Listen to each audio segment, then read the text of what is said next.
ओम तत्सत। हरि ओम तत्सत। ओम अखंडमंडलाकारं व्याप्तजेन चराचरं तत्पदं दर्शनं येन तस्मै श्रीगुरवे नमः। शुक्लांबरधरं विष्णुं शशिवर्णं चतुर्भुजं प्रसन्नं वदनं ध्यायेत् सर्वविघ्नोपशान्तये। नारायणं नमस्कृत्य नरं चैव नरोत्तमं देवीं सरस्वती व्यासं ततो जयमुदीरयेत्। व्यासं वष्टनप्तरं शक्तपत्रकल्मुषं पराशरात्मज वन्दे शुकतातं तपोनिधिं। व्यासाय विष्णुरूपाय व्यासरूपाय विष्णवे नमो वैब्रह्मविधये वसिष्ठाय नमो नमः। असतुर्वदनब्रह्मा द्विबाहु परो हरि आभालुतन शम्भु भगवान् वादरायण। ओम नमो भगवते वासुदेवाय। वन्दे विष्णुं सरसिजपदं कञ्जनाभं सुरेशं नित्यानन्दं वनजवदनं कन्दवर्णं मुकुन्दं विश्वात्मानं नलिननयनं पद्महस्ते गवीशं लक्ष्मीवन्तं कमलहृदयं वासुदेव च वन्दे वासुदेव च वन्दे। लक्ष्मी बिल्ववने कदम्ब कुसुमे दिव्यांगना गुंजरी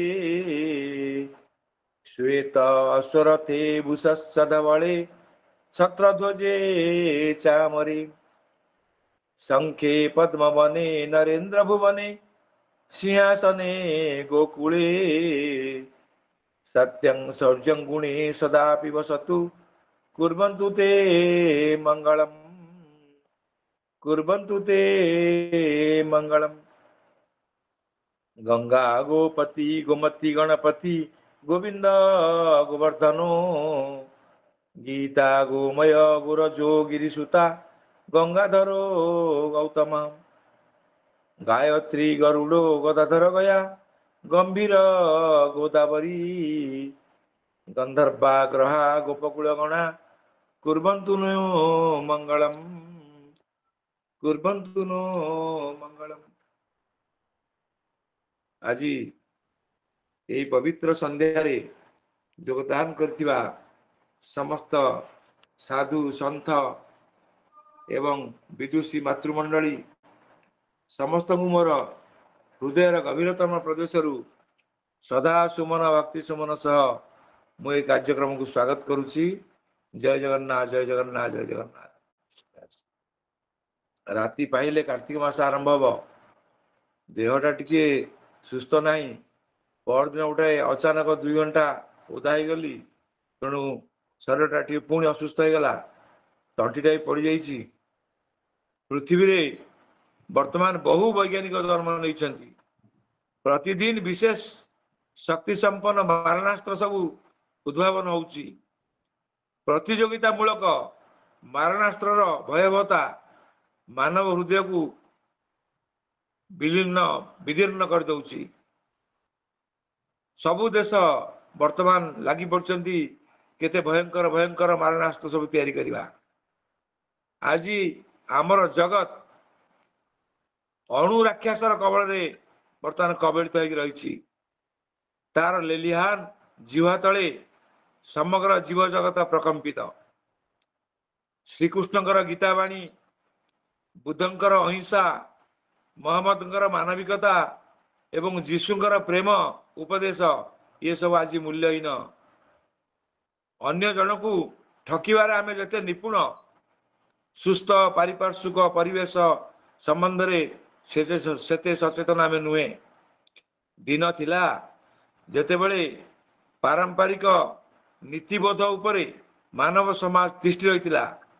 से सबुर मूल थिला धर्मशास्त्र धर्म अनुष्ठान एवं ईश्वर विश्वास। यही पूर्वरु आमर ए विद्यालय प्रतिष्ठाता आमर गदाधर बाबा कहते तेणु श्रद्धा विश्वास जदि आम ग्रहण न करिबा ताले ये सब कार्यक्रम आमर वृथा। तेणु से सबुर मूल थिला ये जो धर्मशास्त्र यही धर्मशास्त्र को आम धरीचे सी श्रीमद भगवत गीता। जहा फल समाज रे शांति मैत्री दया क्षमार राजनीति थिला। वर्तमान समाजरू से शांत सरल जीवन अवसान घटी। आसुरिक संपत्ति, गर्व, दंभ, अभिमान, अहंकार ये सब जीवन सर्वस्व हो जाइए। आमे धन मान जसर पछरे पड़ी जाइए। समस्ते तारी प्रतीक। जीव मात्रे शांति सुख और आनंदर अभिलाषी। अशांत सुख और निरानंद केही केबे आशा करती नहीं। तथापि जीवन में अशांत और दुख स्वतः उपस्थित हुए। आमे न चाहिए भी बेले बेले मानसिक क्षेत्र में दुखर प्रवेश हुए। आमे दुख करू, किंतु सूक्ष्म दृष्टि विचार करिया गले ये अशांति पाई आमे निजे ही दायी। कहना आमर कार्यकलाप, आमर कथबार्ता, आमर ढंग ढांग, आमर चालीचलन ये अशांति सृष्टि करे। पूरा काल रे महापुरुष गण कर्म और अकर्म को उत्तम रूपे विचार करी कर्म करिवारु शांति और मुक्ति पाइथिले। किंतु मनुष्यर कुटिलतार वर्तमान गति अति गहन हो जाइछि। हमर भगवत गीता लिखा है कर्मण्यो हैप्पी बोधव्यं बोधव्यं च विकर्मणः अकर्मणस्य बोधव्यं गहना कर्मणो गति। प्रकृत कर्म कौन आमे पर्यंत जानी पारने। बहुत पाठ पढ़ले, पिला मानकू फरेन शिक्षा देले एवं तांको गोटे गोटे अर्थ उपार्जन करिवार फैक्ट्री बनई देले, मेसीन बनई देले। किए जाइए कानाडा रही, किए केनिया रही। बुढ़ा बापा बुढ़ा माँ एपटे औषध टिके आकु ताकू हाथ पतौଛନ୍ତି। आर तार साहाଯ୍य नौଛନ୍ତି डाक्तर पाखु जावाई। तेणु आम वर्तमान यही प्रकार संस्कृति पहुंच जाइए। पिलाटा दरटिया कथा कहवा आरंभ करदेला, ताको आम इंग्राजी विद्यालय ना लिखेदेले। खंडी खंडी इंग्लीश जदि आसिक सी बापा माँ आगे कहला, बापा माँ को मन कुंडे मोट हो जाउची। किंतु सी जे संस्कृति दूरे जाउची से कथा बापा माँ चिंता करूना। तेणु विज्ञान उन्नति मनुष्यर केते दूर विलास व्यसन आड़ को टाणी नेउची से कथा हमें विचार करिया कथा। आजिकल देखंतु प्रति घरे घरे समस्ते मोबाइल व्यवहार करछंती। 3 वर्ष 4 वर्ष छुआटी हो गले मोबाइल टी से छाड़ू नहीं, मोबाइल न धरले से खाऊ नहीं। ये वर्तमान समस्त मानसिकता।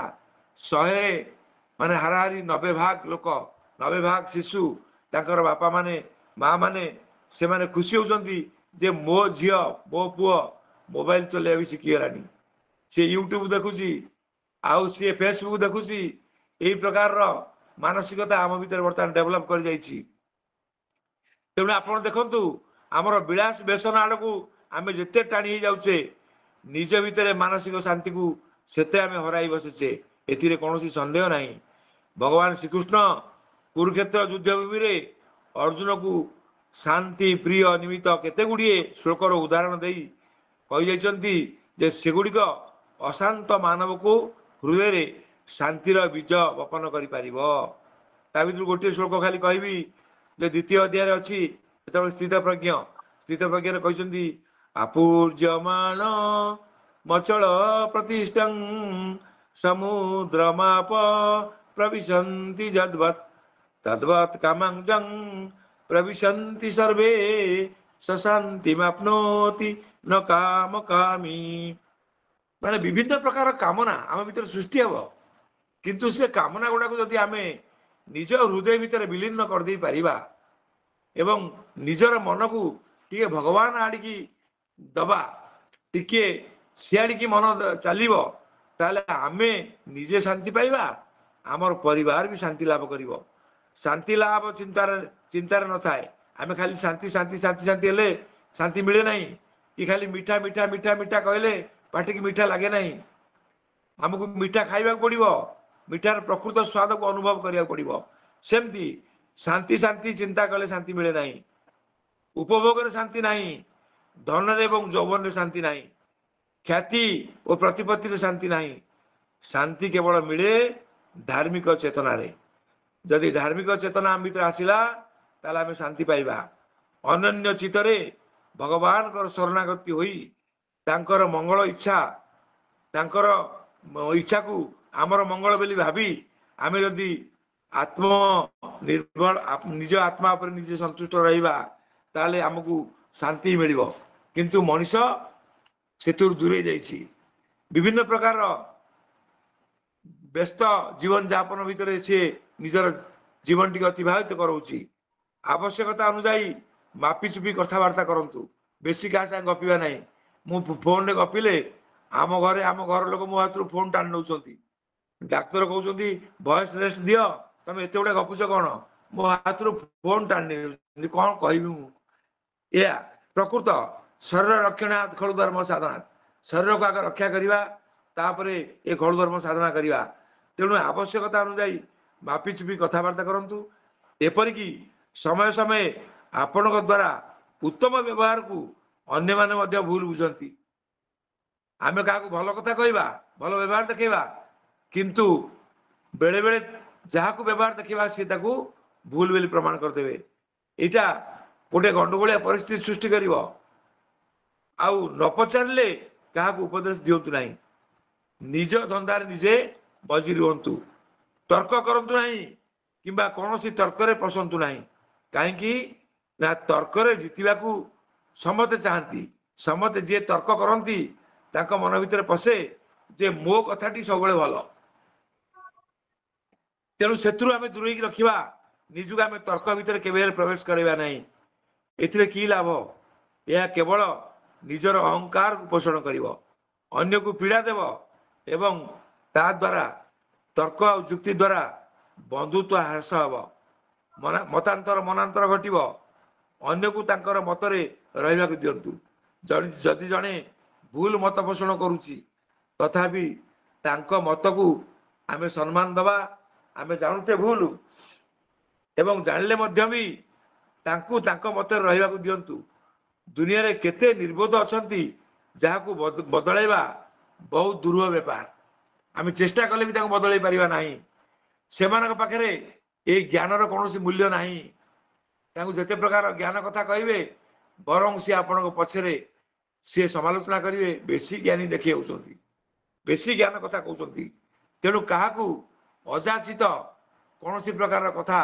कहतु ना बा उपदेश दिंतु ना सेमानकर ज्ञान उदय होगा असंभव आम जिते प्रकार चेष्टा कले भी माने कुकुर लांज 12 वर्ष नल पुरेले सी सीधा हुए ना सेपरी गोटे मूर्ख अज्ञानी की आम ज्ञान उपदेश देले बरं ता द्वारा आमर निजर मानविकता उपरे आँच आसव से पाखे निजर समय और सामर्थ्य अजथार कहीं खर्च करवा शक्ति अपचय करवा या द्वारा कौन हम दिने हुए तो समय आसीपे से लोक जहाँ को आप भल उपदेश दौरान सी आपण शत्रु ही पारे तेणु हे सजन आज यही कथा जे आमे जिते बड़े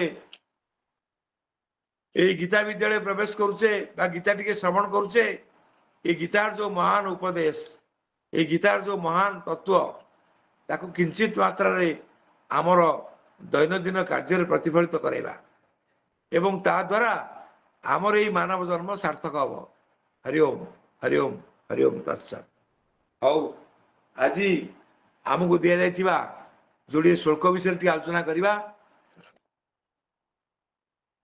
जोड़े शुल्क आमको दि जाइए मोर टे माने कथा कहार टे प्रोब्लेम रही मुझे लगी धीरे धीरे टे कहूँ जहाँ भी हो सब मन भर रही अहरह ठाकुर नाम गुण कीर्तन करवा अहरह ये ठाकुर कथा को अन्य मान कान में पकेवा अन्य मान श्रवण करार गोटे प्रयास सृष्टि करवा आदि आमर ये कथारे आमर ये बाणी रे किछि परिवर्तन कहार है हुए तो आम जीवन धन्य हो तेणु से यही भगवान को हृदय भीतर धरी जेते मन भीतर कष्ट आसिले भी जेते प्रकार दुख आसिले भी शारीरिक क्लेश आसिले भी आमे सबु बेले मन भीतर गोटे चिंता करू नाई अहरह ये भगवान का नाम गुण कीर्तन ये तुंडे होता भगवत गीता कही सारा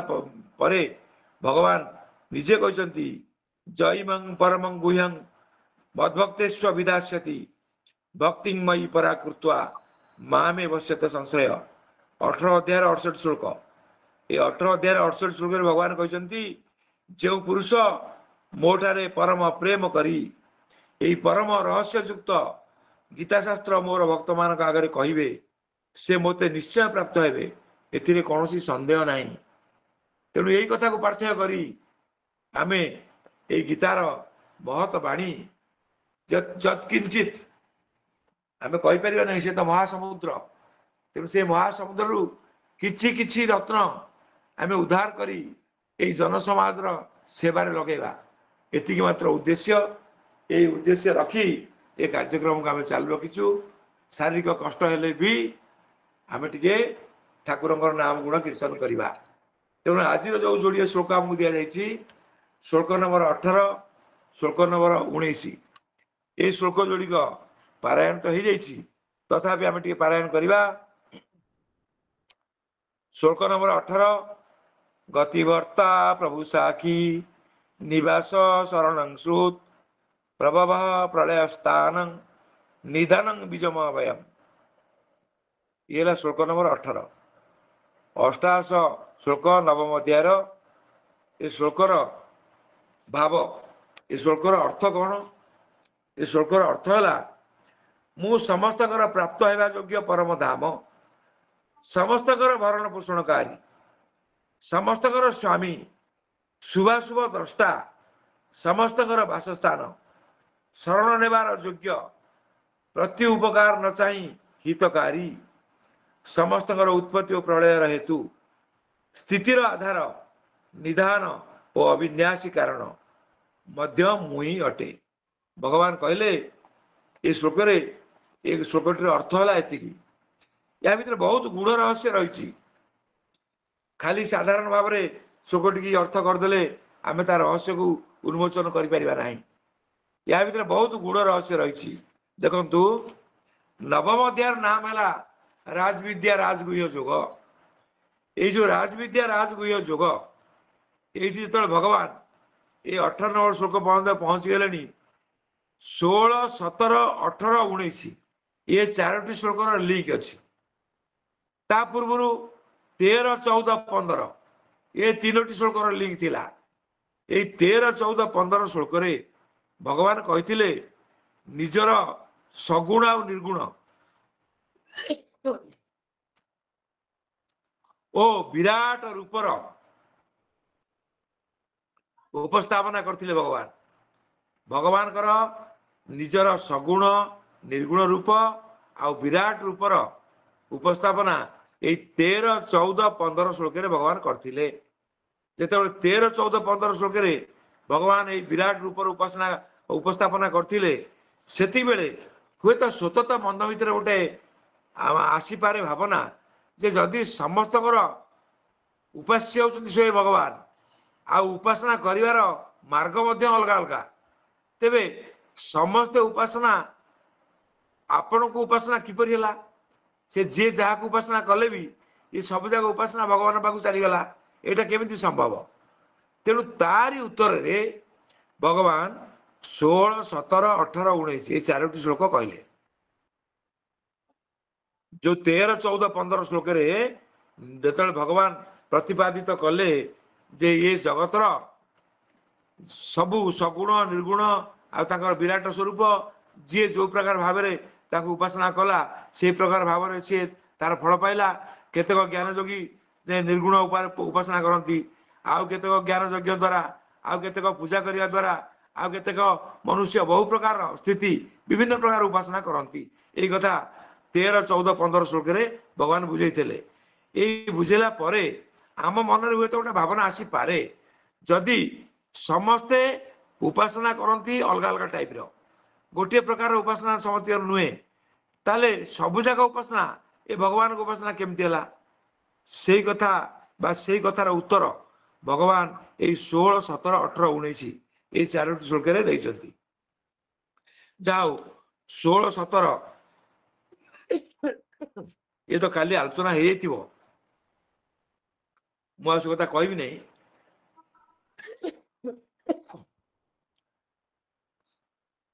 16 नंबर श्लोक रे आ 17 नंबर श्लोक रे भगवान अहम अहम अहम अहम बेली विभिन्न कथा कहते मु टिके साउंड बंद करंतु आज्ञा किए माँ माने बोधे किए साउंड खोल देले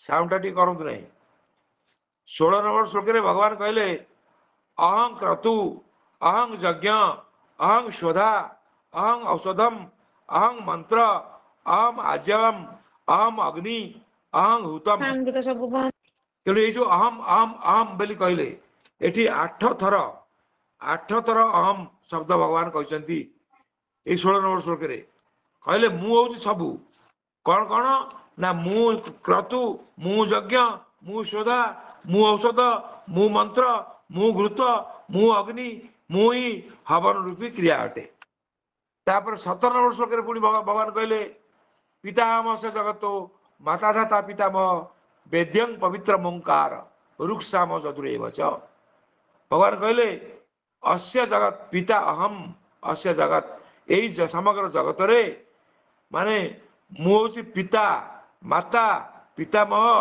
धाता अर्थात धारणकर्ता और कर्म फलदाता वेद्यम माने जानिबार योग्य पवित्रम माने पवित्र ओंकार तथा ऋग्वेद सामवेद और यजुर्वेद मध्य मुई अटे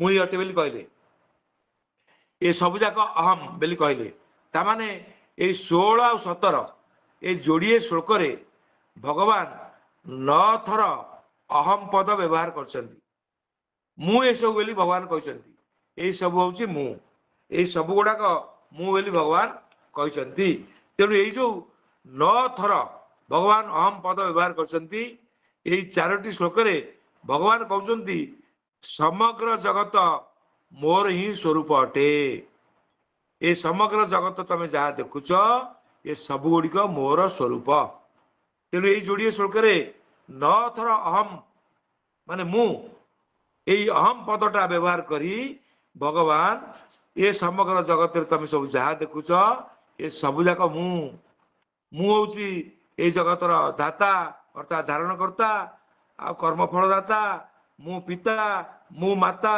मु पितामह मु जानिबार योग्य पवित्र ओंकार ऋग्वेद सामवेद यजुर्वेद ये सब मु अटे यही कथा 16-17 नंबर श्लोक रे कहते 16 नंबर श्लोक रे 8 थर कहते अहम पद मु क्रतु मु यज्ञ मु शोधा मु औषध मु मंत्र मु घृत मु अग्नि मु हवन क्रिया ये सब जाक मु एटी 9 थर व्यवहार कर अहम पद वर्तमान 18 नंबर श्लोक ये 18 नंबर श्लोक रे भगवान आ गोटे नुआ तत्व कहउछंती एटी सब जाक कहले मु किंतु ये 18 नंबर श्लोक रे मु पद अहम पद थरे भी व्यवहार करना ये 18 नंबर श्लोक मु आगुर बहुत थर कही आज भी कहूँ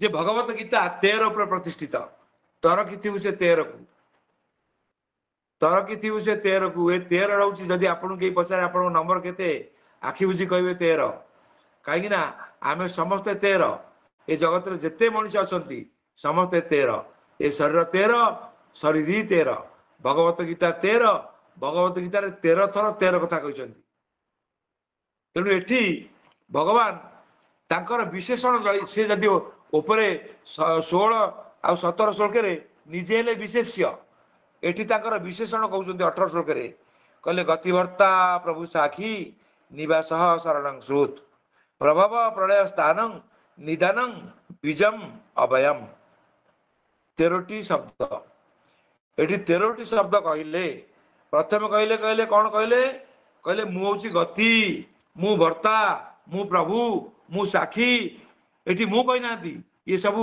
माने मु शब्द बिल्कुल व्यवहार करना किंतु सब जाक कहले यही गुड़ी हूँ मु ता अर्थ ये सब मोर विशेषण एठी प्रकृत आमे कहले तार अर्थटी कौन है जे मु समस्त प्राप्य हेबा योग्य परम धाम समस्त भरण पोषण करता समस्त स्वामी शुभाशुभ द्रष्टा समस्त बासस्थान शरण नेबार योग्य प्रत्युपकार न चाही हितकारी समस्त उत्पत्ति ଓ ପ୍ରଳୟର ହେତୁ, ସ୍ଥିତିର ଆଧାର, ନିଧାନ ଓ ଅବିନ୍ୟାସୀ କାରଣ। ମୁଁ ହେଉଛି ଅବିନ୍ୟାସୀ ବୀଜ। ସବୁ ବୀଜ ନଷ୍ଟ ହେଲେ ବି ସେ ନଷ୍ଟ ହୁଅନ୍ତି ନାହିଁ। ଏଠି ଗୋଟିଏ ଗୋଟିଏ କଥାକୁ ଆଲୋଚନା କରିବା। ଏଠି 13ଟି ଶବ୍ଦ ଭଗବାନ ବ୍ୟବହାର କରିଛନ୍ତି। ପ୍ରଥମ ଶବ୍ଦ ହେଲା ଗତି। ଏ ଗତି କାହାକୁ କହନ୍ତି? ଯେ ଭଗବାନ କହୁଛନ୍ତି ଲୋକମାନେ କର୍ମ ଆଉ ଉପାସନା, ଯୋଗ, ଜ୍ଞାନ ଆଦି ବିଭିନ୍ନ ସାଧନା କରନ୍ତି ଏବଂ ଏଇ ଯେଉଁ ସାଧନା କରନ୍ତି, এই ସାଧନାର ଯେଉଁ ଫଳ ପ୍ରାପ୍ତି ହୁଏ ତାହା ହିଁ ଗତି। ତାହା ହିଁ ଗତି। ଗତିର ଅର୍ଥ ହେଉଛି ଆମେ ବିଭିନ୍ନ ପ୍ରକାର ସାଧନା କରୁଛେ ଏବଂ ଉଦ୍ଦେଶ୍ୟ ହେଲା କ'ଣ? କର୍ମ କରିଲେ ଫଳ ପାଇ ପ୍ରାଣୀତା ଅବଶ୍ୟ ବୁଝାଇ। ତେଣୁ ଏଇ ଯେଉଁ ଫଳ, ପ୍ରତ୍ୟେକ ସାଧନାରେ କିଛି ନା କିଛି ଫଳ ଅଛି। ଏଇ ଯେଉଁ ଫଳ ପ୍ରାପ୍ତି ସେଇଟା ହେଉଛି ଗତି। ମାନେ ଆମେ ପରବର୍ତ୍ତୀ ସମୟରେ ଆମର ଗତି କ'ଣ ଆମେ କହୁନେ। ତେଣୁ ଏଇ ଗତି, ଏଇ ଯେଉଁ ଫଳଟି ପ୍ରାପ୍ତ ହୁଏ, ଏଇ ହେଉଛି ଗତି। ଭଗବାନ କହୁଛନ୍ତି ଯେ ସମସ୍ତଙ୍କର ଗତି ହେଉଛି ମୁଁ। ତାପରେ କହୁଛନ୍ତି ଭର୍ତ୍ତା। ଭର୍ତ୍ତା ଅର୍ଥ ଜୀବମାନଙ୍କୁ ପୋଷଣ କରନ୍ତି।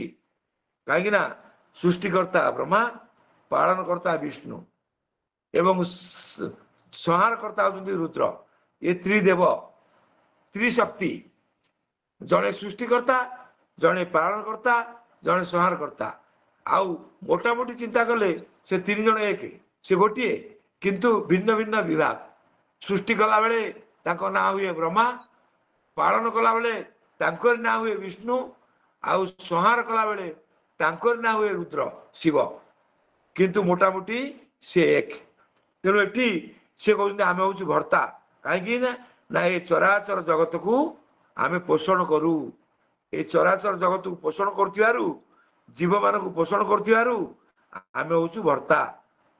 ଗଲା, ଗତି ଗଲା, ଭର୍ତ୍ତା ଗଲା।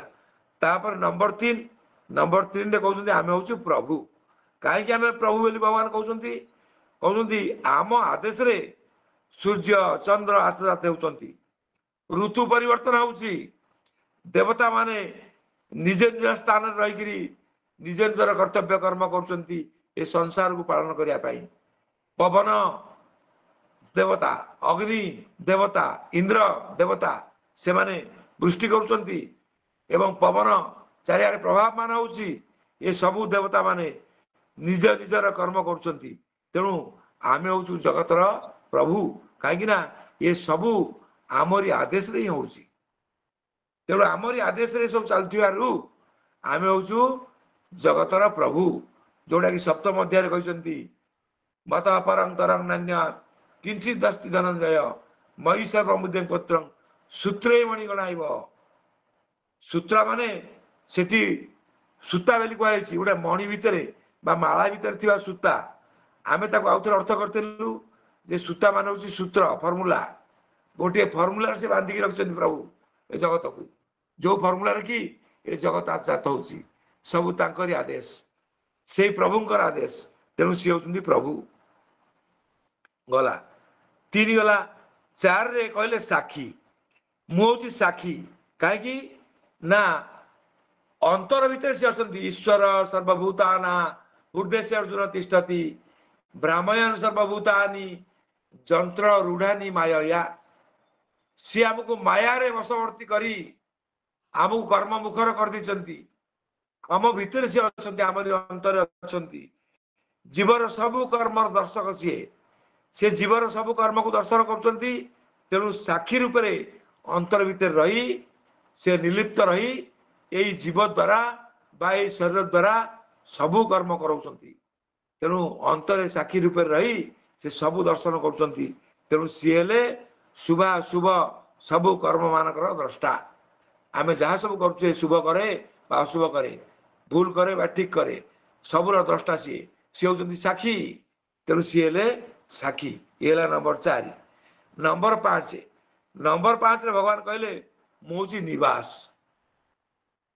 କତିବର୍ତ୍ତା ପ୍ରଭୁ ସାକ୍ଷୀ ନିବାସ ଶରଣ ସ୍ରୋତ। ନିବାସ, এই ନିବାସ ଶବ୍ଦଟା, ନିବାସ ଶବ୍ଦଟା କ'ଣ ନା ଜୀବ ଯେଉଁ ସ୍ଥାନରେ ଆନନ୍ଦ ଆଦି ଉପଭୋଗ କରେ। ଆମେ ସମସ୍ତେ ଚାହୁ ଆନନ୍ଦ। ଏ ଆନନ୍ଦ ପାଇବାକୁ ହେଲେ ଆମକୁ କିଛି କର୍ମ କରିବାକୁ ପଡ଼ିବ। ଭଗବତ ଗୀତାରେ ସେଥିପାଇଁ ସ୍ୱତନ୍ତ୍ର ବିଧାନ ଦିଆଯାଇଛି। ନାସ୍ତି ବୁଦ୍ଧିର ଯୁକ୍ତସ୍ୟ न चाह युक्तस्य भावना न चाह भावत शांति रसान्तस्य कुत सुखम। समस्ते सुख चाहती किंतु सुखटा बजार मिले नहीं। सुखटा यदि बजार मिलुता आम आराम 5,000 3,000 दे कि आनते एवं घरे रखी दियंते सब सुख रहते।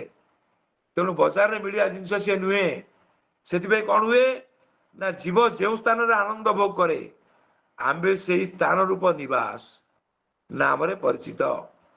निवास माने मोर अंश हो भगवान कहते मोर अंश हो सबु जीव स्वरूपत नित्य निरंतर मोठार ही बास करती एवं मु तांका भीतर रही कर्मशीलता कराए एवं मु सेमानकर निवास स्थान। तेणु निवास अर्थ जो जगार आमे सुख शांति अनुभव करू से हूँ भगवान निवास। भगवान से कहते जे मु हूँ समस्त निवास।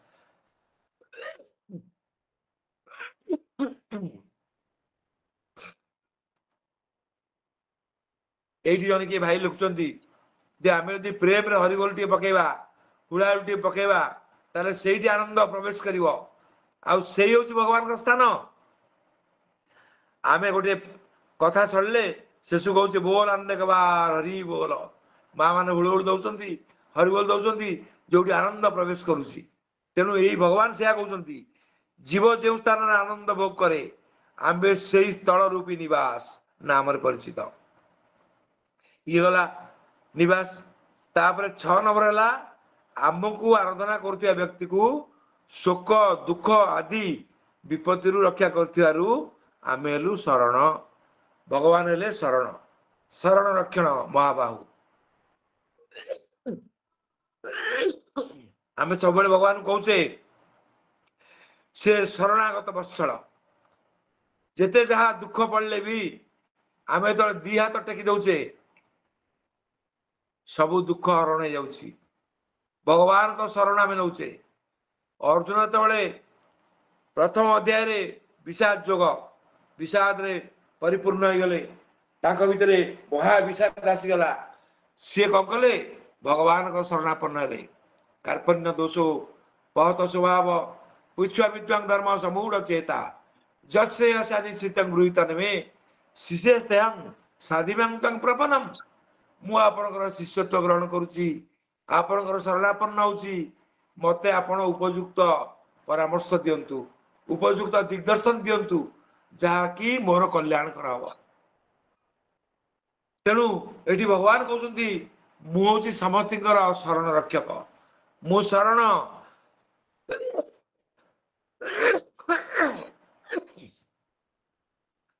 मु शरणागत वत्सल।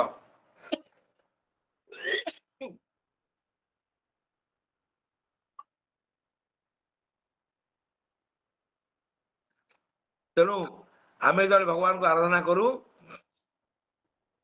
ये आराधना द्वारा आमको दुख आ शोक विपत्ति रक्षा करुथिबारु तेणु भगवान को कह जाए से शरणागत वत्सल बा सी आमर शरण। ये 6। सप्तम कथा है कौन भगवान कहते मुझे श्रुत। श्रुत अर्थ श्रुत प्रकृत अर्थ कौन ये श्रुत अर्थ हूँ जदि आमे जनकर उपकार करिबा एवं ताठारु कौनसी प्रकार प्रति उपकार आशा करिबा नहीं। कौनसी प्रति उपकार आशा न करी प्रति उपकार आशा न करी आमे यदि कहार मंगल करुचे ताले आमे हेले श्रुत। तेणु भगवान कहते मु समस्त श्रुत मु दुष्ट भी श्रुत शिष्ट भी श्रुत मु साधु साधुर भी श्रुत आउ असाधुर भी श्रुत। तेणु भगवान समस्ते पे श्रुत किंतु आमर कार्यकलाप आमर आचार व्यवहार आमको बेले बेले भगवान ठार दूरे नौ किंतु भगवान कहते मुझे श्रुत माने कौन सी प्रकार प्रति उपकार आशा न करी मु जीवर मंगल विधान करे। तेणु मु जीवर मंगल विधान करथिबारु आमे समस्त श्रुत। भगवान कहते मुझे श्रुत। ये 7टी कथा कहले। अष्टम कथा अष्टम ये 8 रे 3टी कथा कहले कौन कहले ନା ପ୍ରଭବ ପ୍ରଳୟ ସ୍ଥାନମ 8 9 10। ଭଗବାନ ମୁଁ ପୂର୍ବରୁ କହୁଥିଲି ଯେ ଭଗବାନ ସୃଷ୍ଟିକର୍ତ୍ତା ରୂପରେ ସୃଷ୍ଟି କରନ୍ତି ଏବଂ ପାଳନକର୍ତ୍ତା ରୂପରେ ପାଳନ କରନ୍ତି, ସଂହାରକର୍ତ୍ତା ରୂପରେ ସଂହାର କରନ୍ତି। ସେ ଗୋଟିଏ ଗୋଟିଏ ସତ୍ତା, ସେ ତିନି ଭାଗ, ତିନିଟା ବିଭାଗ, ମାନେ ସୃଷ୍ଟିର ବିଭାଗ ତାଙ୍କରି ହାତରେ, ସ୍ଥିତିର ବିଭାଗ ତାଙ୍କରି ହାତରେ, ଆଉ ପ୍ରଳୟର ବିଭାଗ ବି ତାଙ୍କରି ହାତରେ। ତେଣୁ ଏଠି ଭଗବାନ କହିଲେ ଯେ ଆମ ଜଗତର ଉତ୍ପତ୍ତି, ସ୍ଥିତି ଆଉ ବିନାଶ ସ୍ୱରୂପ ଅର୍ଥାତ୍ ପ୍ରଭବ ପ୍ରଳୟ ସ୍ଥାନ। ଆମେ ସୃଷ୍ଟିକର୍ତ୍ତା, ଆମେ ସଂହାରକର୍ତ୍ତା, ଆମରି ଆଜ୍ଞାରେ ଜଗତ ସ୍ଥିତ ରହିଛି। ଆମେ ଜଗତର ଆଧାର। ତେଣୁ ଜଗତ ଆମକୁ ଆଧାର କରି ରହିଛି, ଯୋଉଟାକି ଆମେ ପୂର୍ବରୁ ଏଇ ନବମ ଅଧ୍ୟାୟ ଯେତେବେଳେ ଆରମ୍ଭ ହେଲା ଆମେ ପଢିଥିଲେ ଯେ ଯଥାକାସ୍ତ ସ୍ଥିତ ନିତ୍ୟ ବାୟୁ ସର୍ବତ୍ର ଗୁମାନ ତଥା ସର୍ବାଣୀ ଭୂତାନି ମସ୍ତାନି ତୁ ପଧାରୟ। ଯେମିତି ସର୍ବତ୍ର ବିଚରଣଶୀଳ ବାୟୁ ଆକାଶରେ ଥାଏ ଏବଂ ଏ ଜଗତକୁ ସେ ପରିପୋଷଣ କରେ, ସେମିତି ଭଗବାନ ଏ ଜଗତର ସୃଷ୍ଟି କରନ୍ତି, ଜଗତକୁ ପାଳନ କରନ୍ତି ଆଉ ଜଗତକୁ ସଂହାର ବି କରନ୍ତି। ତେଣୁ ଭଗବାନ ସେଥିପାଇଁ କହୁଛନ୍ତି ଆମେ ହଉଛୁ ପ୍ରଭବ ପ୍ରଳୟ ସ୍ଥାନମ। ସ୍ଥାନମ ଅର୍ଥ ସ୍ଥିତି। ତେଣୁ ଆମେ ହଉଛୁ ଏ ଜଗତର ପ୍ରଭବ ପ୍ରଳୟ ସ୍ଥାନମ, ସ୍ଥିତିର ଆଧାର। ପ୍ରଭବ ଅର୍ଥ ସମସ୍ତଙ୍କର ଉତ୍ପତ୍ତି, ପ୍ରଳୟ ଅର୍ଥ ପ୍ରଳୟର ହେତୁ, ପ୍ରଳୟର କାରଣ, ଆଉ ସ୍ଥାନମ ରହୁଛି ସ୍ଥିତିର ଆଧାର। ନିଦାନମ ଅଭୟମ, ଏଠି ଆଉ ଯୋଡିଏ ଶବ୍ଦ କହିଲେ, କହିଲେ ଆମେ ହଉଛୁ ନିଧାନମ ଅଭୟମ। ନିଧାନ ଅର୍ଥ କଣ? ଯେ ପ୍ରଳୟ ହେଲେ ଜଗତ ସୂକ୍ଷ୍ମ ଆକାରରେ ସେ ଭଗବାନ ପାଖରେ ବିଲୀନ ହୋଇଯାଏ ଏବଂ ଯେତେବେଳେ ପୁଣି ସୃଷ୍ଟି ଆରମ୍ଭ ହୁଏ ସେତେବେଳେ ପୁଣି ଭଗବାନ ତାକୁ ଆଉଥରେ ସୃଷ୍ଟି କରନ୍ତି। ଏହାର ଉଦାହରଣ ମୁଁ ଆରଥରକ ଦେଇଥିଲି। ଯେମିତି ଗୋଟେ ସାଧାରଣ ଉଦାହରଣ, ଗୋଟେ ଉର୍ଣ୍ଣ ନାଭି ବା ଯାହାକୁ ଆମେ କହୁଛେ ବୁଢିଆଣୀ। ଗୋଟେ ବୁଢିଆଣୀ ସନ୍ଧ୍ୟା ହେଲେ ତା ପେଟରୁ ସବୁ କାଢି ପକାଏ ସୂତା ଗୁଡାକ, ଚାରିଆଡେ ଜାଲକୁ ବିଛେଇ ଦିଏ। ରାତି ସାରା ସେ ତାର ସେ ଜାଲରେ ଶିକାର କରେ। ଯେତେବେଳେ ସକାଳ ହୁଏ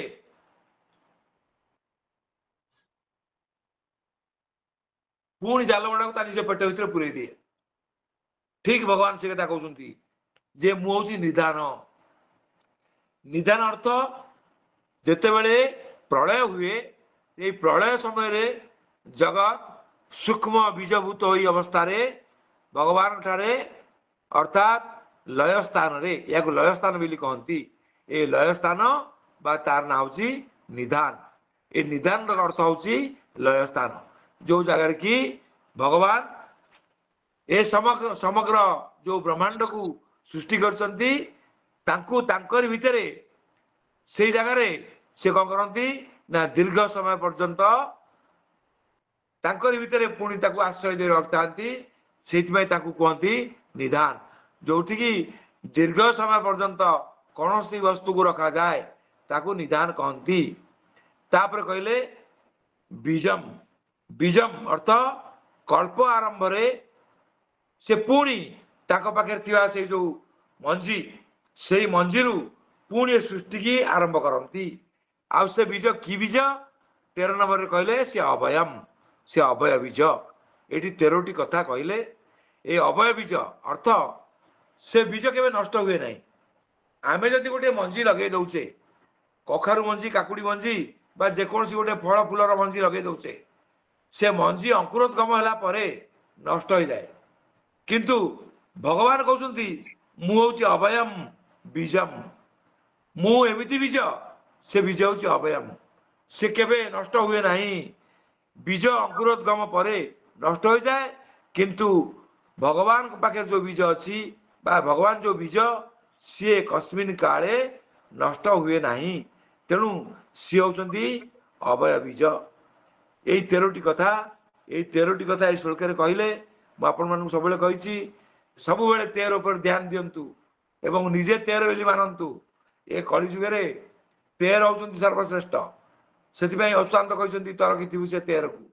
ଏଇ 13 ଅକ୍ଷରୀ ମନ୍ତ୍ର ये कलिजुग श्रेष्ठ मंत्र आमर द्वादश अक्षरी मंत्र सत्यजुग थिला ओम नमो भगवते वासुदेवाय किंतु कलिजुग त्रयोदश अक्षर मंत्र 13 अक्षरी मंत्र ये सब पावरफुल मंत्र ये भगवत गीतार मंत्र तेणु एठी जो आम आलोचना कले जे भगवान जो कहले मु गति भर्ता प्रभु साक्षी निवास शरण श्रुत प्रभव प्रलय स्थानम निधानम अभयम बीजम एति 13टी कथा ये 13टी कथा हूँ भगवान को पाई विशेषण ये भगवान सेठी दीटा श्लोक कहले मुझे या अम अम अम मु सब या एठी ताकर सब विशेषण लगिगला जे सार्ट टाइप पिंधि केमितिया सार्ट ना नाली सार्ट सार्ट है विशेष्य नाली है विशेषण तेणु भगवान हेले सेठी विशेष्य एठी हेले विशेषण माने यही सब गुण भगवान पाखे रही भगवान यही गुणर अधिकारी भगवान यह सब रखिंट तेणु यही सब विशेषण भगवान पाखे लगी बर्तमान 18 नंबर श्लोक सरीगला 19 नंबर श्लोक ये 18 नंबर श्लोक सरला बेले मु गोटे कथा कहबी जे भगवान कहते एते गुड़िए कथा मु कहली किंतु आ भीतर तुम मन रख ये सृष्टि गोटे चक्राकार माने जहाँ को आम कहे यही 19 नंबर श्लोक माने व्याख्या करेंगे जे चक्राकार चली सृष्टिटा माने चक्रवत यही चक्रवर्त माने गोटे आप लक्ष्य करूँ गोटे चक्र बा गोटे शून्य जिते पाठ पढ़ा आरंभ हुए आम गुरु पाखक जाऊ गुरु से कौन करती 3टी शून्य मुंडुला काटी दिखती गोटे मुंडुला कहती ब्रह्मा गोटे मुंडुला कहती विष्णु गोटे मुंडुला की कहती महेश्वर ब्रह्मा विष्णु महेश्वर यही ब्रह्मा विष्णु महेश्वर ये तो गोटे शून्य ताको आम आरंभ करिया कोठू जिते गुरु को आम वंदना करुचे अखंड मंडलाकार व्याप्तजनम चराचरम तत्पदं दर्शम जेन गुरु जो आमको कलम टी लगे खड़ी टी लगे से आरंभ है आम जो मुंडटा को बुली आसले पुणी से पहुंची गले तेणु ये जो पद ये पद टी दर्शन दबार बा दर्शन करवार शक्ति अच्छी गुरु पाखे से मुंडुड़ा आम कौटी प्रवेश करवा से प्रवेशर दायित्व गुरु हाथ में अच्छी गुरु से अखंड मंडलाकार ये जो अखंड मंडलाकार संसार को आम देखुचे ये अखंड मंडलाकार संसार रे प्रवेश करवार दायित्व अच्छी गुरु हाथ में से 19 नंबर श्लोक क्लीयर कर भगवान कहले तपा मेह महं वर्षं निगुण्मात् सुजामि च अमृतं चैव मृत्युश्च सदसच्चा हम अर्जुन एठी देखंतु भगवान कहले अहम तपामी ये श्लोक अर्थ माने साधा सीधा हिसाब से पढ़ीदबा ये श्लोक अर्थ होती मु ही सूर्य रूप से उता प्रदान करे आउ वर्षा को आकर्षण करे एवं वर्षा कराए हे अर्जुन मुई अमृत और मृत्यु सत असत मुही अटे ये अनुभव करवा जे अहम मु सूर्य रूप से उता प्रदान करे तपामी तपामी अर्थ उताप तपामी माने सूर्य रूप से उत्तम प्रदान करे वर्षम माने वर्षा को निगुण्णामी आकर्षण करे निगुण्णामी आकर्षण करे एवं उत्सृजामी उत्सर्ग करे माने पुणी वर्षा करे यही संसार को छाड़ दिए मु आकर्षण करे पुणी उत्सर्ग करे वृष्टि करे हे अर्जुन अहम मुई अमृतम माने अमृत एवं मृत्यु मृत्यु मुझे अमृत माने मु केबे मरे नहीं अमृत पुणी मुझे मृत्यु मु मरे मुझे अमृत मुझे मृत्यु तथा मुझे सत मुझे असत मु एठी भगवान यही जो कथा कहले यही कथा टी चिंता कले आपण मैंने जानीपारे जे आमर आगुरी आम जाचे अन्न भवती भूतानि पर्जन्यादन संभव यज्ञ भवती पर्जन्यो यज्ञ कर्म समुद्भव कर्म ब्रह्मोद्भव विधि ब्रह्माक्षर समुद्भव तस्मात् सर्वगतं ब्रह्म नित्य यज्ञ प्रतिष्ठित। ए जीव जगतर मूल आधार सूर्य। सूर्य नथिले ए जीव जगत नथांता। ए जीव जगत को जदि सृष्टि पृष्टि कई देइछन्ति ताले सी होउछन्ति जीवंत देवता सूर्य। तेणु सूर्य को जो आम प्रार्थना करुचु नम सविते जगदेक चक्षुषे जगत प्रस्तुति स्थिति नाश हेतवे तयी मया त्रिगुणात्म धारिणे विरंची नारायण शंकरात्मने। विरंची माने ब्रह्मा नारायण शंकरात्मन बोली सूर्य को आम प्रार्थना करुचु।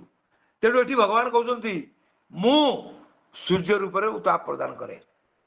तेणु भगवान निजे कहले जे मु हूँ सूर्य। ये सूर्य पाखर जो तेज आसुची जो उताप आसुची से कौन से उताप करुच्ची ना ए जगतर समग्र जगत को से उत्तप्त करुच्ची। आउ जगत रे जो जल अंश अच्छी ताको जलीय बाष्प आकार रे मु आकाश को नहीं जाऊँगी।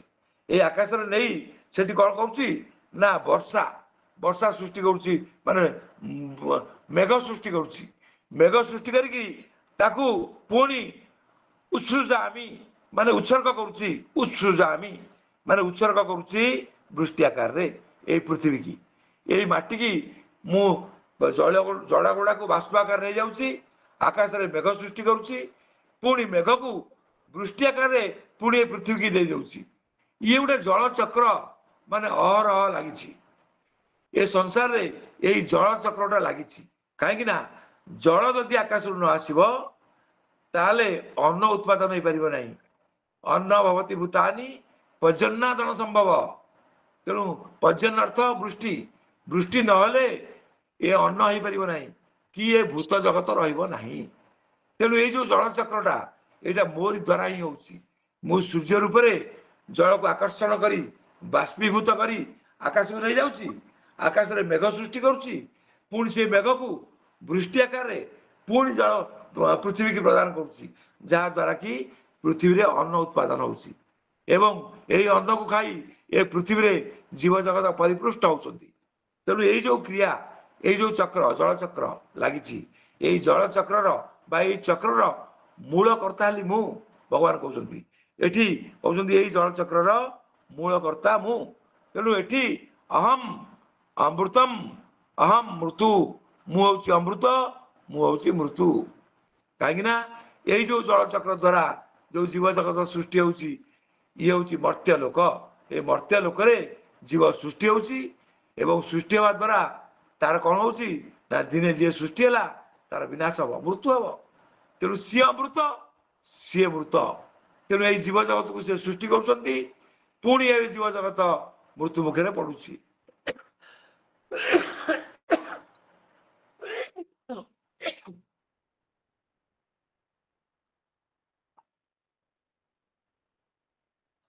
सृष्टि स्थिति प्रलय ये तीनोटी जाक अहरह लगी रही। शेषु कहते मुझे सत मुझे असत। मु आर्थरक आपण मानू कही जे भगवान विभिन्न जगार भिन्न भिन्न जगार एमती गोटे गोटे विरुद्धात्मक कथा कहते। भगवान कहते मुझे सत मुझे असत। ये कथा कहवार अर्थ कौन? ये कथा भगवान कहीं कहले मुझे सत मुझे असत। एक कथा कहवार अर्थ हूँ जे भगवान होती सत। सत अर्थ से कस्मिन काले नष्ट हुअंती नहीं। से सत्य सनातन से जुगे जुगे थिले। ए सृष्टि आरंभ किसी नथिला बेले सी थिले। ए सृष्टि जो विलय हो सी ही थे। भागवत प्रथम पदरे कहते किसी नथिला बेले मु थिली वर्तमान मु अच्छी ये सबू चलीगले भी मु थी। तेणु सी होती सत। आउ ये जो जगत को आम देखुचे ये जगत हूँ असत। ये जगत हूँ असत। तेणु से भगवान होती सत आउ ये जगत हूँ असत। ये जगत हूँ भगवान सृष्टि। तेणु भगवान से कहते मुझे सत मुझे असत। आम आर्थरक से बाबद आलोचना भी करते जे गोटे स्थायी तत्व जे कि अपरिवर्तनशील सी हूँ परा। ये परा प्रकृति अपरा प्रकृति कथा सप्तम अध्याय वर्णना करते जोटा कि परवर्ती समय आमर जो 15 अध्याय आसला से क्षर अक्षर कथा कहले सी हूँ क्षर सी हूँ अक्षर सी काल से जो काल कहले मु हूँ काल এই କାଳ ଗର୍ଭରେ ସବୁ ବିଲୀନ ହେଇଯାଉଛି। ଏଠି ଭଗବାନ କହିଲେ ମୁଁ ହଉଛି କାଳ, ତେଣୁ ଏଇ କାଳ ଗର୍ଭରେ ସବୁ ବିଲୀନ ହେଇଯାଉଛି। ଯେତେବେଳେ 11 ଅଧ୍ୟାୟରେ ବିଶ୍ୱରୂପ ଦେଖେଇଲେ, ଅର୍ଜୁନ ପଚାରିଲେ ଆପଣ କିଏ? ମୁଁ ଆପଣଙ୍କ ଏ ପ୍ରବୃତ୍ତି କି ଜାଣିପାରୁନାହିଁ। ସେଇଠି ଭଗବାନ କହିଥିଲେ ମୁଁ ହଉଛି କାଳ।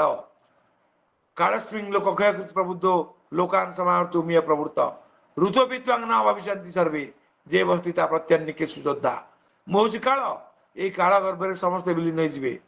ତେଣୁ କାଳ ରୂପରେ ମୁଁ ସୃଷ୍ଟି କରିଛି, ଆଉ ସୃଷ୍ଟି ହେଲା ଦିନଠାରୁ ମାନେ ଉଣା ହଉଛି ଦିନୁ ଦିନୁ ଆୟୁଷ। ଏଇ ଯୋଉ ଆୟୁଷ, ଯେତେବେଳେ ଜନ୍ମ ହେଲ ତମର ଆୟୁଷ ଥିଲା କେତେ? 90 ବର୍ଷ ବଞ୍ଚିବ। ଗୋଟିଏ ଗୋଟିଏ ଦିନ କମି କମି କମି କମି କମି କମି ଦିନ 0 ହେଇଯାଉଛି। ତେଣୁ ଇଏ ସବୁ କୁଆଡେ ଯାଉଛି ନା କାଳ ଗର୍ଭରେ ବିଲୀନ ହେଇଯାଉଛି। ତେଣୁ ସେଠି ଏଠି ଭଗବତ ଗୀତାରେ କ୍ଷର ଅକ୍ଷର ବୋଲି କହିଛନ୍ତି, ପରା ଅପରା ବୋଲି କହିଛନ୍ତି। ବିଭିନ୍ନ ଜାଗାରେ ଦ୍ୱୈତବାଦରେ ସେଇ ଭଗବାନ କହୁଛନ୍ତି ମୁଁ ହଉଛି ପରା, ମୁଁ ହଉଛି ଅପରା, ମୁଁ ହଉଛି କ୍ଷର, ମୁଁ ହଉଛି ଅକ୍ଷର, ମୁଁ ହଉଛି ସତ୍, ମୁଁ ହଉଛି ଅସତ୍। ଏଠି କହିଛନ୍ତି ମୁଁ ହଉଛି ସତ୍, ମୁଁ ହଉଛି ଅସତ୍। ତେଣୁ ଆପଣମାନେ ଏଇଥିରୁ ଚିନ୍ତା କରନ୍ତୁ ଯେ ଭଗବାନ ଯୋଉ କହିଲେ ଯେ ଏ ସଂସାରରେ ଯେତେବେଳେ ଆମେ ଭଗବାନଙ୍କର ପ୍ରକୃତ ଭାବକୁ ଅନୁଭବ କରିପାରିବା, ନିଜ ହୃଦୟ ଭିତରେ ଜାଣିପାରିବା, ସେତିକି ବେଳେ ଆମେ ଜାଣିବା ଯେ ଏଇ ଭଗବାନ ହଉଛନ୍ତି ଏ ସଂସାର ସର୍ବେ ସର୍ବା। ଭଗବାନଙ୍କ ବ୍ୟତୀତ ଆଉ କିଛି ନାହିଁ। ମାନେ ବହୁନାଂ ଜନ୍ମ ନାଗନ୍ତେ ଜ୍ଞାନବାନ ମା ପ୍ରପଦ୍ୟନ୍ତେ ବାସୁଦେବ ସର୍ବମ୍ ବାସୁଦେବ ସର୍ବମ୍ ଇତି ସ ମହାତ୍ମା ସୁଦୁର୍ଲଭ। ସେଇ ମହାତ୍ମା ସେ ଦୁର୍ଲଭ। ଏଇ ଭଗବତ ଗୀତାରେ ଏଇ ହଉଛି ମହାନ କଥା। ଆମେ କିଛି ନୁହେଁ, ଆମେ ଗୋଟେ ପାଣି ଫୋଟକା ଭଳିଆ ଜଳରେ ସୃଷ୍ଟି ହେଇଛେ, ଏବଂ ଗୋଟିଏ ମୁହୂର୍ତ୍ତରେ ଯେତେବେଳେ ଟିକେ ହାଲକା ପବନ ବାଜିଯିବ ଆମ ଦେହରେ, ଆମେ ଟିକେ ଦୋହଲି ଯିବା, ସେଇ ପାଣି ଫୋଟକାଟା ଏଇ ଜଳରେ ପୁଣି ବିଲୀନ ହେଇଯିବ। ତେଣୁ ଏ ସଜନ, ଏ ଶରୀରରେ ଏ ନିଶ୍ୱାସକୁ ବିଶ୍ୱାସ ନାହିଁ, କୋଉ ମୁହୂର୍ତ୍ତରେ ସିଏ ପାଣି ଫୋଟକା ଭଳିଆ ବନ୍ଦ ହେଇଯିବ। ତେଣୁ ଆପଣମାନେ ଯେତେ ଦିନ ପର୍ଯ୍ୟନ୍ତ ଏ ସଂସାରରେ ଅଛନ୍ତି, ସେତେ ଦିନ ପର୍ଯ୍ୟନ୍ତ କେବଳ ଭଗବାନଙ୍କର ନାମ ଗୁଣ କୀର୍ତ୍ତନ କରି, ଭଗବାନଙ୍କର ନାମ ଗୁଣକୁ ପାର୍ଥକ୍ୟ କରି ଏବଂ କର୍ତ୍ତବ୍ୟ ବୋଧରେ କର୍ମ କରି, କର୍ମକୁ କେବେ ଛାଡ଼ିବେ ନାହିଁ। କାହିଁକିନା କର୍ମ ଛାଡ଼ିକି ଆପଣ ବଞ୍ଚିପାରିବେ ନାହିଁ। କର୍ମକୁ କରିବାକୁ ବାଧ୍ୟ ହେବେ, କର୍ମ ନିହାତି ରହିବ। ତେଣୁ ଏଠି ଏଇ ପଞ୍ଚମହାଭୂତରେ ଏ ଶରୀର ବିଲୀନ ହେବା ପୂର୍ବରୁ ଅହରହ ଭଗବାନଙ୍କ ନାମ ଗୁଣ କୀର୍ତ୍ତନ କରନ୍ତୁ, ଏବଂ ଏଇ ଭଗବାନଙ୍କ ନାମ ଗୁଣ କୀର୍ତ୍ତନ କରି ଏ ଶରୀରକୁ ସେ ଭଗବାନଙ୍କ ସେବାରେ, ଜଗତର ସେବାରେ ଆଉ ନିଜକୁ ନିୟୋଜିତ କରନ୍ତୁ। ପର ହିତାୟ ସ୍ୱର୍ଗାୟ ପାପାୟ ପରପୀଡ଼ନ। ପରର ନିନ୍ଦା କେବେ ହେଲେ ତୁଣ୍ଡକୁ ନ ଆସୁ, ମନକୁ ନ ଆସୁ। ଯିଏ ଖରାପ ହଉଛି ସେ ତା ପାଇଁ ଖରାପ ହଉଛି। ଆମେ ଯଦି ପାରିବା, ଯେତିକି ପାରିବା ତାକୁ ଭଲ କରିବା, ଏତିକି ଏଇ ଭାବ ରଖିବା ହୃଦୟରେ। ଆମର ଗୋଟେ କଥା ଅଛି ଯେ ପର ଦୁଃଖେ ଦୁଃଖୀ ହେବାକୁ ଶିଖାଅ, ମନେ ଦିଅ ଶାନ୍ତି ଭରି। ଶାନ୍ତି ପାଇବାର ଇଏ ଗୋଟେ ମାର୍ଗ। ପର ଦୁଃଖେ ଦୁଃଖୀ ହେବାକୁ ଶିଖାଅ, ମନେ ଦିଅ ଶାନ୍ତି ଭରି। ଜୀବ ପ୍ରତି ଦୟା ହୃଦୟ ଆମର ଭରି ଦିଅ ହେ ମୁରାରୀ। ଅଜ୍ଞାନ ବଶତଃ କିଛି ଦୋଷ ହେଲେ କର ପ୍ରଭୁ ତୁମେ କ୍ଷମା, ସବୁଠାରେ ପୁରୀ ରହିଛ ହେ ହରି ବିନୟ କରେ ପ୍ରାର୍ଥନା। ଜୟ ଜଗନ୍ନାଥ, ଜୟ ଜଗନ୍ନାଥ, ଜୟ ଜଗନ୍ନାଥ। ମୁଁ ଆଜି ମୋର କଥାକୁ ଏଇଠି ସାଙ୍ଗ କରୁଛି। ଟିକେ କଣ୍ଠର ଅବସ୍ଥା ଭଲ ନାହିଁ, ତେଣୁ ଯଦି କୋଉଠି ଏପଟ ସେପଟ କଥା ହେଇଥିବ ତାକୁ ନିଜର ସଦ୍ଗୁଣରେ ଗ୍ରହଣ କରିନେବେ। ହରି ଓମ୍ ତତ୍ସତ୍।